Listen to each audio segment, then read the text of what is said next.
Hi guys, welcome to our YouTube channel Bong views. আমি শিলাজিৎ, আমি সুদীপ্তা। আপনারা যারা এখনো পর্যন্ত আমাদের চ্যানেলটা সাবস্ক্রাইব করেনি তারা প্লিজ এক্ষুনি আমাদের চ্যানেলটা সাবস্ক্রাইব করে নেবেন আর নোটিফিকেশন বেল অন করে নেবেন পরবর্তী ভিডিওগুলোর জন্য নোটিফিকেশন পেতে। আর যারা আমাদের চ্যানেলটা সাবস্ক্রাইব করেছেন তাদেরকে অসংখ্য ধন্যবাদ। আর পছন্দ হলে অবশ্যই ভিডিওগুলোকে লাইকও করবেন। আজকে আমরা নিয়ে চলে এসেছি একটা একটু অন্যরকম ভিডিও নিয়ে, বা হচ্ছে দেশভাগ, দেশের মানুষের মনের কথা বা ইমোশনস এইসব ঘিরে আর কি, ইতিহাস এইসব ঘিরে আর কি ভিডিও। তো ভিডিও টাইটেল হচ্ছে 50 বছর ধরে পাকিস্তানে বাংলাভাষীদের জীবন যেভাবে কাটছে। চ্যানেল হচ্ছে বিবিসি নিউজ বাংলা। যে পাকিস্তানে বাংলাদেশি থাকে বা বাংলা ভাষী থাকে এটা আমি প্রথম দেখছি। কিছু পার্সেন্ট তো থাকতেই পারে, তাই না? যারা সার্ভাইভ করছে ওটাই হয়তো শুনবো আমরা এখানে। চলুন দেখেন, ইন্টারেস্টিং। আর ভিডিওটা যদি কপিরাইট ক্লেমের জন্য ব্লক হয়ে যায় তাহলে সম্পূর্ণ ভিডিওটা আপনারা আমাদের ফেসবুক বা ইনস্টাগ্রাম পেজে পেয়ে যাবেন। আর ফেসবুক বা ইনস্টাগ্রাম পেজের লিংক আপনারা আমাদের ডেসক্রিপশন বক্সে ফার্স্ট পিন কমেন্ট থেকে পেয়ে যাবেন। তাহলে চলুন সবাই মিলে ভিডিও দেখা শুরু করি। पाकिस्तानी है तो पाकिस्तान आदमी गुजर रहेगा, पाकिस्तान मर जाएगा, तो पाकिस्तान तो हमारा प्यार है, बांग्लादेश हम क्या करेगा? বাঙালি কিন্তু হিন্দিতে কথা বলছে।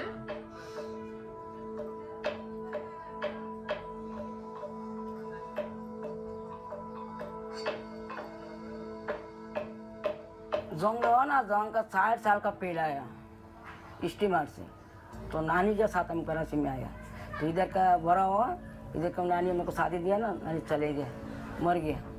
उस टाइम को हमारा शहर का गन्ना का मशीन चलाते 500 रुपये का DRM में।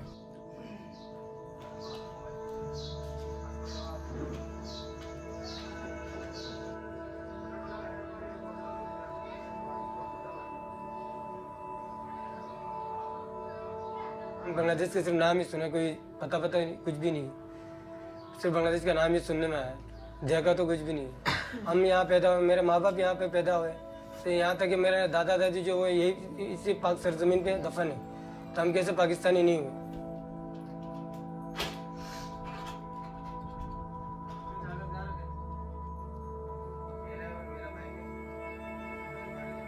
उसको बोला तुम बेशतगर, तुम्हारे को काट नहीं मिलेगा। अरे बेशतगर कौन सा, तू पौधा का पेड़ हम कराची में आया, तू हमारे को बोला बेशतगर है। यही कहते हैं नादरा में जाके कि हम बंगाली है, हम पाकिस्तानी नहीं है, हम यहाँ बॉर्डर क्रॉस पे आए।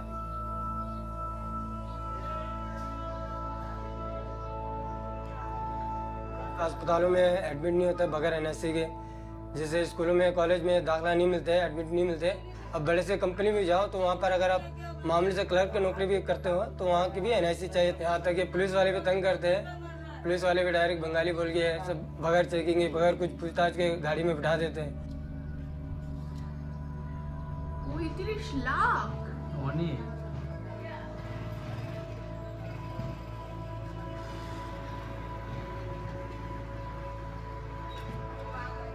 हमारा मुस्तकबिल जिस तरह आधा अधूरा तालीम पे नहीं हुआ, मेरा बच्चों के जो फ्यूचर है वो मुस्तकबिल ख़राब ना हो।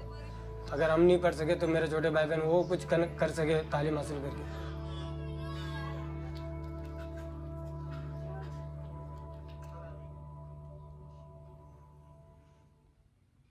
দেখলাম হচ্ছে ভিডিওটা খুবই সংক্ষিপ্ত ছিল, বা সংক্ষিপ্ত হলেও জিনিসটা বোঝা গেল। বছর আগের ভিডিও দেখলাম আমরা, বাট তারপরেও হয়তো কোথাও কি এখনো প্রাসঙ্গিক জিনিসগুলো। ডেফিনেটলি, কারণ এখনো পরিস্থিতি খুব একটা পাল্টেছে বলে তো মনে হয় না।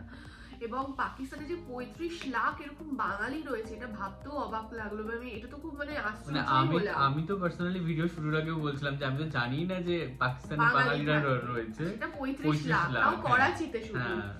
তো আরো বিভিন্ন প্রান্তেও হয়তো একটু একটা দুটো করে থাকতেই পারে।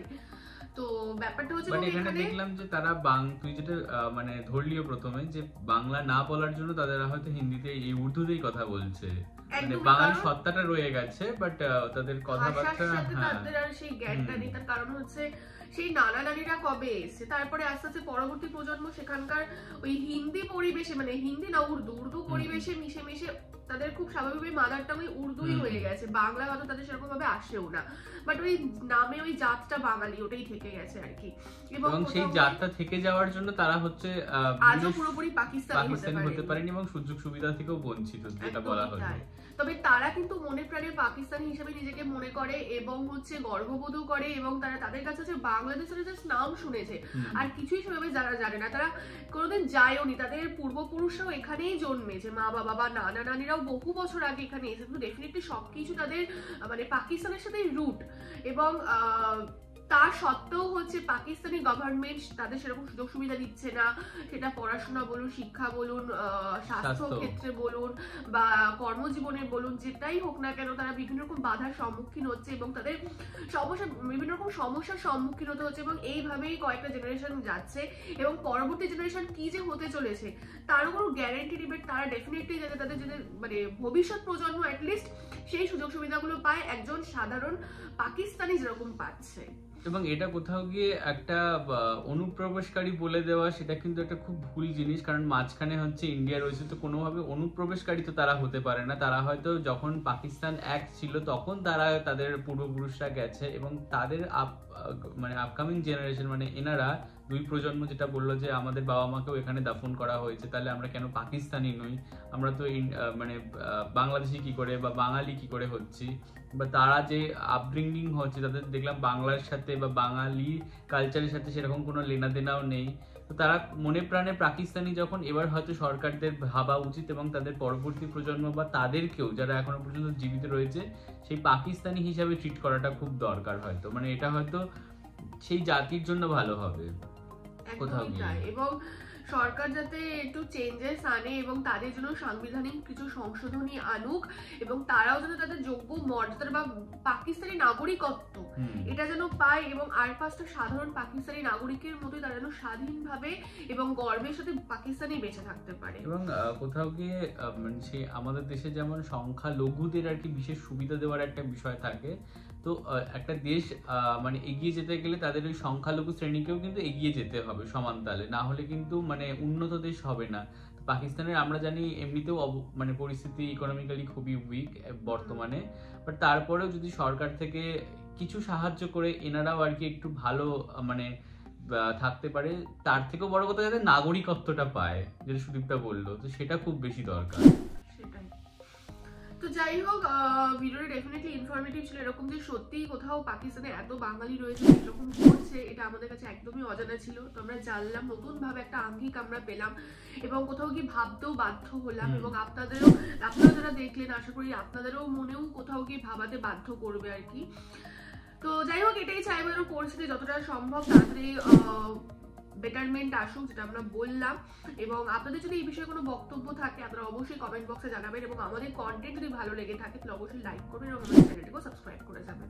আর সাবস্ক্রাইব বাটনের পাশে জয়েন বাটন পেয়ে যাবেন, সেখানে কিছু ফ্যাসিলিটিস দেওয়া রয়েছে, চাইলে আপনারা চেক করতে পারেন। আর আমাদের যে ফেসবুক ইনস্টাগ্রাম পেজ রয়েছে সেখানে আপনারা ফলো করতে ভুলবেন না, লিঙ্ক ডেসক্রিপশন বক্সে পেয়ে যাবেন। আর আমাদের সাথে কানেক্টেড থাকার জন্য আমাদের যে ফেসবুক গ্রুপটা রয়েছে সেখানে আপনারা জয়েন করে আপনাদের মনের মতো সমস্ত কিছু পোস্ট করতে পারেন, তার লিঙ্কও ডেসক্রিপশন বক্স চেক করলে পেয়ে যাবেন। আর আমাদের যদি আপনারা পার্সোনালি পছন্দ করে থাকেন আমাকে শিলাজিৎ সুদীপ্তা হিসেবে, তাহলে আমাদের পার্সোনাল ফেসবুক ইনস্টাগ্রাম সাইটে আপনারা ফলো করতে পারেন, তার লিঙ্ক ডেসক্রিপশন বক্সে দেওয়া রয়েছে। তো দেখা হচ্ছে পরবর্তী ভিডিওতে, আজ এ পর্যন্তই, টাটা, নমস্কার।